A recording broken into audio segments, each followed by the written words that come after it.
Yung naglilista ng noisy. May naglilista ng noisy.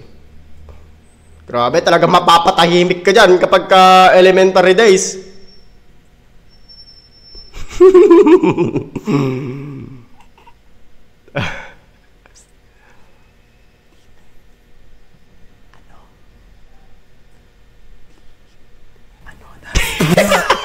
Uy! Lista nyo yan. Uy, ang ina. Hindi na kayo pagsabihan. Relate ka talaga dyan. Putang ina, ba't kami nalista dyan, ha?